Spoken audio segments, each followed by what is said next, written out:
So, I'm trying to record on my laptop, so hopefully the sound is good quality, because my last laptop, as you guys know who have been watching me for a while, know that it wasn't the greatest quality sound-wise. So, hopefully this one's okay. So basically, I'm here to do that obligatory video about ARG Philly 2014. I got some notes here for you guys. At first I didn't write down what I played. Like, I posted it on my Facebook fan page, and some of you guys saw that, some of you guys didn't, but I just want to say first off, I had a good time. I went with my two friends, Naylene and Matt. It was the first event I went to with them specifically, and just want to give a shout out to them. Thank you for making it as pleasable as it possibly could be. Pleasable? Sounds... Anyways. There was 9 rounds. I ended up going 4, 4, and 1, and I got 79th place. A little funny fact about that, Matt's gonna kill me for saying this, but he got 80th place, so he's a little salt. But anyways, before I get into the matches, I just want to say that there was a few reasons I feel like I did what I did. It wasn't terrible, but it wasn't good, as usual lately. Gusos, I can't take 2 events, and this is something I realized when I was playing after a couple rounds because of the time restraints. And that's always a part of Yu-Gi-Oh!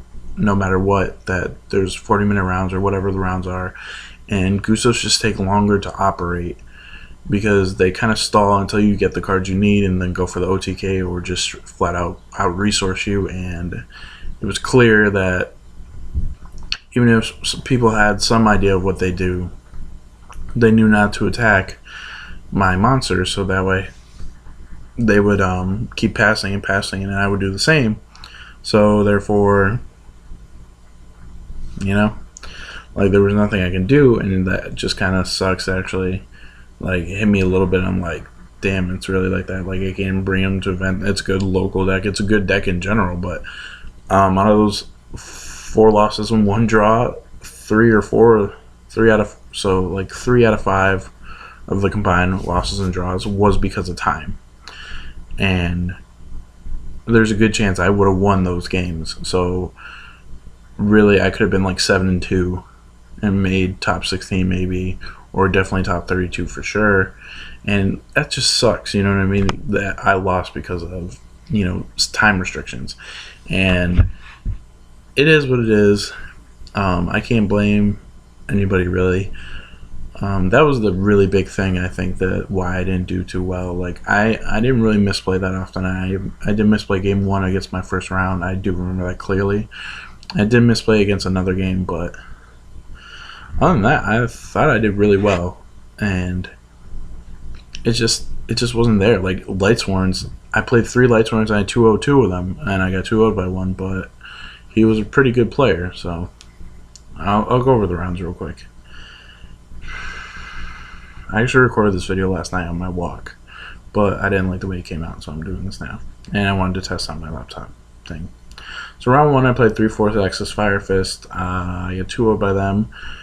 It was kind of one of those, I misplayed game 1, and I knew this was going to be a long day a little bit because game 1 took like 28 minutes. So, yeah. Round 2, I played Dragon Rulers, and he won the first game. I won the second game, but we ended the time, so I got a draw. And in my head, I'm like, this sucks. You know what I mean? Because I was really confident that I could beat him game 3, so that loss could turn, or that draw could turn into a win. But it is what it is. Round 3 and 4 and 5, I played 3 Lightsworns in a row. I 2-0'd the first guy. He was really just out of it because, as usual, just like me, I don't get much sleep before events. So he didn't either. He said he made the deck at like 6 o'clock in the morning. Basically, he bought 3 Lightsworn structure decks and borrowed some extra cards from people, and boom, you get a deck. So, of course, the event was full of those. But yeah, he was kind of misplaying. He was a really cool guy. I think his name was Eric, but he was a cool guy. He just, like, I would attack with my floaters to OTK him, and like he would forget he has Necro Grinders in grave, and he'd just be like, okay, you got it, and I was just like, oh, okay, you know what I mean? Round 5, I played against another kid who had Light Sworns. I 2-0'd him probably within 5 minutes because I got the OTK off within like the second turn, both games. So he was a little salty, but like he wasn't rude to me in any kind of way. He was just like, what the fuck, you know what I mean? Like he was on it. Round 6, I played Evil Swarms. Game 1 took like 2 seconds because I made the decision. If you guys want to see the deck profile that I took, I'll show you. Speaking of which, there was like 5 or 6 cards. This is something else I realized for event. So this will be, I'll talk about that more extensively later, but there's like 5 or 6 cards I want to borrow or get from people that I was supposed to for the event, and it ended up not happening. So I was playing 5 or 6 different cards in main deck, and I actually went along and didn't main deck MST, which I thought it was a good choice. And then when I played certain decks like this one, I realized it wasn't, because he flipped macro first turn, and I had no out to that. And I was like, I played for like a couple turns, but then in my head I'm like, what am I thinking about? I just lose, so I just scooped game 1, and then game 2 took forever. We basically went into time, and he ended up taking it. So it was like, whatever.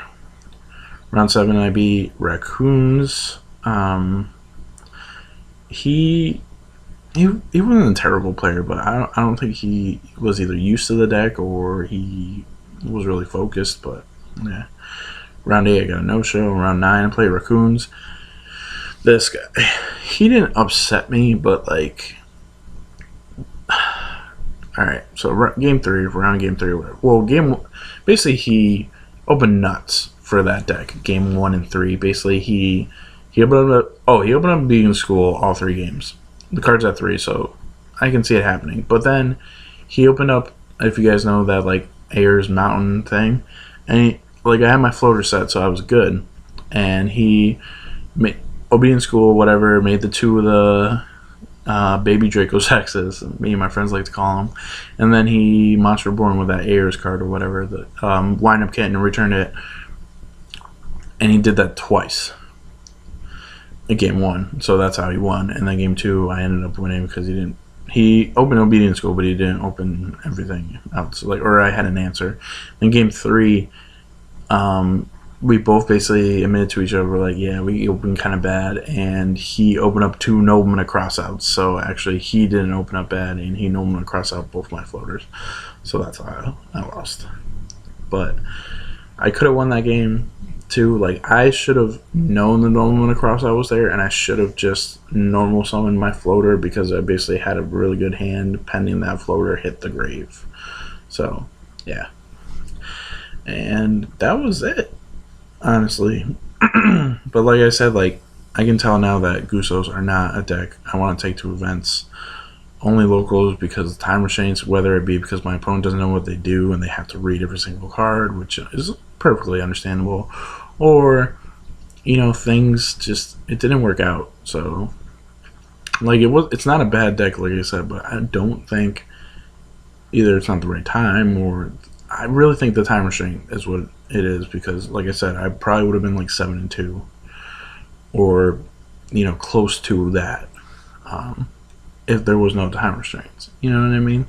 Because like once you hear like that time call, like the judges at the event were like on there, like they were right in your face. So yeah, but let's see what else I got here in my notes.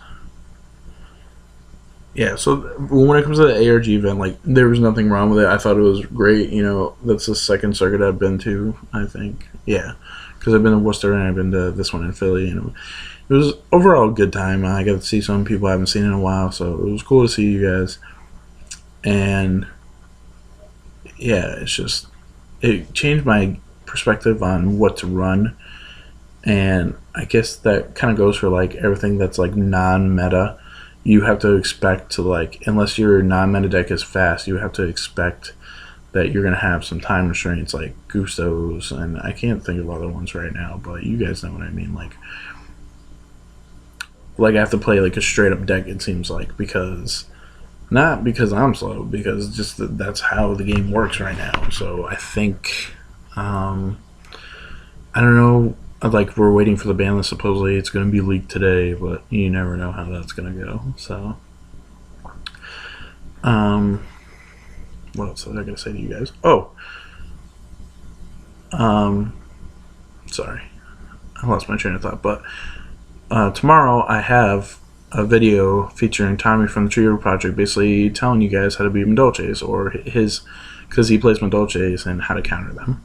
It's pretty basic if you guys know how Madolches work. So what he tells you, you guys should mostly already know, but if you have no idea how to beat Madolches, this will really help you a lot, because yeah, like that's just, there's certain tricks, I'm not going to spoil it, but there's certain tricks of the trade that you got to know what Madolches do to counter them, and he basically goes in depth and explains.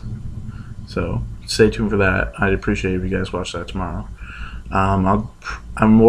I'll probably, if the list, whenever the list gets revealed, I'll do a reaction video. I'll probably wait on it a little bit though, maybe a day, maybe less. I might do it right away, because actually, like I said earlier in this video, I recorded this video last night, and I was talking about some like life stuff too in there, but it didn't come out the way I wanted it to.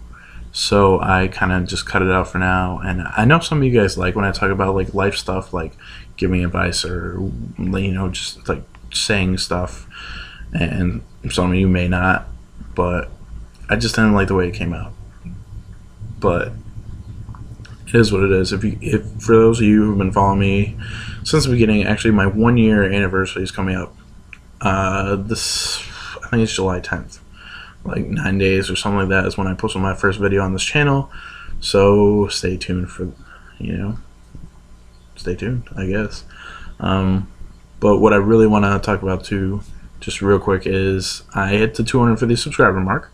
So I just want to thank you guys for that. I really do appreciate it, and I appreciate every one of you that watches. So yeah, thank you. I appreciate it. This video has been gone on for way too long, I feel like, so. And hopefully it actually records well and the sound is fine. But thank you guys for watching. I appreciate it. Click some ads, I guess, if you want. Subscribe, like, comment, all that good stuff. Let me know how you guys are feeling. It's not a Lights One format like I thought, but now I have to figure out what to build after the ban list. That's what I'm waiting for. BT Dubs, I did actually end up getting the job. I have to do a background check and physical. Hopefully that all goes well. It should, but anything's possible. So, yep. Alright, I think that's all I gotta say. I think it pretty much covered everything, but yeah, thanks. Alright guys, I'll talk to you soon. One Anti-Hero out.